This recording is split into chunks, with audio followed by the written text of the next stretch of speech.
حذیفہ بن یمان کریم آقا علیہ السلام کی بڑے ہی پیار کرنے والے صحابی ہیں، اپنی ماں کی خدمت کیا کرتے تھے اور دل میں تمنا تھی کہ یار ہر وقت یہی تمنا ہوتی تھی کہ چہرہ مصطفیٰ ہو، حذیفہ کی آنکھیں ہو، میں سرکار علیہ السلام کے چہرے کو تکتا رہا ہوں۔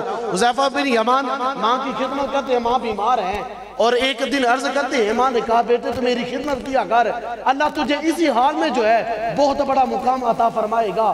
حذیفہ بن یمان ایک دن عرض کرتے ہیں، ماں آج محبت جو ہے وہ بہت آگے نکل چکی ہے، آج محبت بڑی ٹھاٹے مار رہی ہے۔ ماں کے سامنے عرض کرتے ہیں، ماں آج اجازت دے، آج دل کرتا ہے سرکار کے پیچھے جا کے نماز ادا کروں۔ ماں اگر تو اجازت دے گی، لالے دینا آج ہم دنیا داری کا لالے دیتے ہیں۔ حذیفہ بن یمان جا کر ماں سے کہتے ہیں، ماں اگر تو مجھے جانے کی اجازت دے گی تو ماں یاد رکھ کہ جب میں جا کر سرکار کے پیچھے نماز پڑھوں گا اپنے لیے بھی اور تیرے لیے بھی بخشش کی دعا کرواؤں گا۔ یہ ماں سے وعدہ کیا، ماں نے اس وعدے پہ جانے کی اجازت دی۔ حذیفہ بن یمان جاتے ہیں، ماں نے جانے سے پہلے ایک بات کہی، بیٹے ابھی تو جا کر عصر کی نماز ادا کر، نماز ادا کرنے کے بعد اور جو ہے اگر مغرب کی پڑھے، مغرب کی نماز پڑھ کے تمہیں واپس آ جانا ہے۔ حذیفہ بن یمان جاتے ہیں، کریم آقا علیہ السلام کی بارگاہ میں حاضر ہوتے ہیں، نماز پڑھی، نماز پڑھنے کے بعد اللہ کے محبوب علیہ السلام کی مجلس سجی، سرکار علیہ السلام اپنے فرمان مقدس جو ہے وہ سناتے چلے جا رہے ہیں، صحابہ کے دلوں میں محبتوں کے موتی جو ہیں وہ بکھیرتے چلے جا رہے ہیں۔ حذیفہ بن یمان کہتے ہیں، لوگوں اللہ کی عزت کی قسم پتہ ہی نہیں چلا، اذان ہوئی۔ حذیفہ بن یمان کہتے ہیں ادھر سے اذان ہوئی، اذان کے بعد جماعت ہوئی، ہم نے نماز پڑھی، نماز پڑھنے کے بعد پھر سرکار علیہ السلام اپنے فرمان مقدس سنا رہے ہیں۔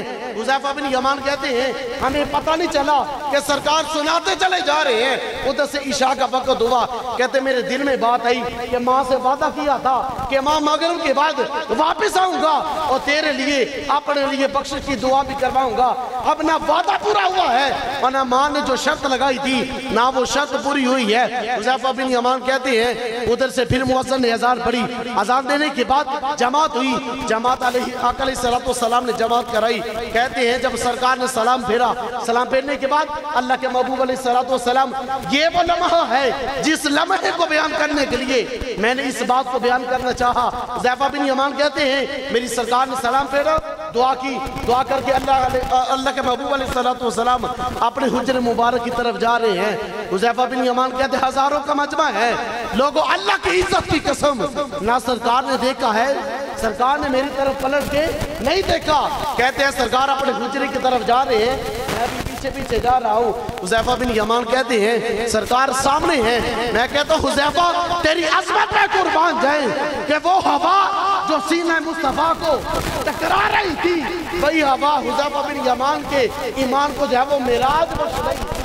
حذیفہ بن یمان کہتے ہیں سرکار علیہ السلام جا رہے ہیں، میں پیچھے ہوں، اللہ کے محبوب نے پیچھے نہیں دیکھا، سرکار نے اسی طرح فرمایا میرے پیچھے کون ہے، کہیں میرا حذیفہ تو نہیں؟ سرکار نے فرمایا میرے پیچھے کون ہے، کہیں میرا حذیفہ تو نہیں؟ حذیفہ بن یمان کہتا ہے لبیک یا رسول اللہ، ہاں میں حذیفہ ہوں۔ اللہ کے محبوب نے فرمایا اوہ حذیفہ غفر اللہ لکا ولی امی کا، اوہ حذیفہ اللہ تجھے بھی بخشے، اللہ تیری ماں کو بھی بخشے۔ حذیفہ بتا آیا کس لیے ہے؟ حذیفہ اللہ تجھے بھی بخشے تیری ماں کو بھی بخشے، اب بتا تو آیا کس لیے ہے؟ اور میں کہتا ہوں یہ وہ بارگاہ ہے جہاں دکھ سنائے نہیں جاتے، جہاں جو ہے دل کی بولیاں سمجھی جاتی ہیں۔ اس لیے تو شاعر نے انہی جملوں کو اپنے انداز میں بیان کیا کہ دلوں سے غم مٹاتا ہے، دلوں سے غم مٹاتا ہے، محمد نام ایسا ہے نگر اجڑے بساتا ہے، محمد نام ایسا ہے دلوں سے غم مٹاتا ہے، محمد نام ایسا ہے نگر اجڑے بساتا ہے، محمد نام ایسا ہے۔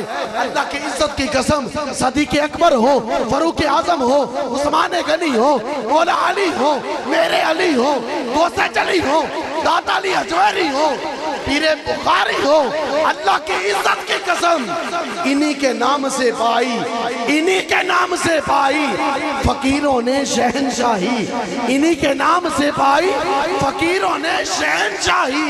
ارے خدا سے بھی ملاتا ہے محمد، خدا سے بھی ملاتا ہے، محمد نام ایسا ہے اب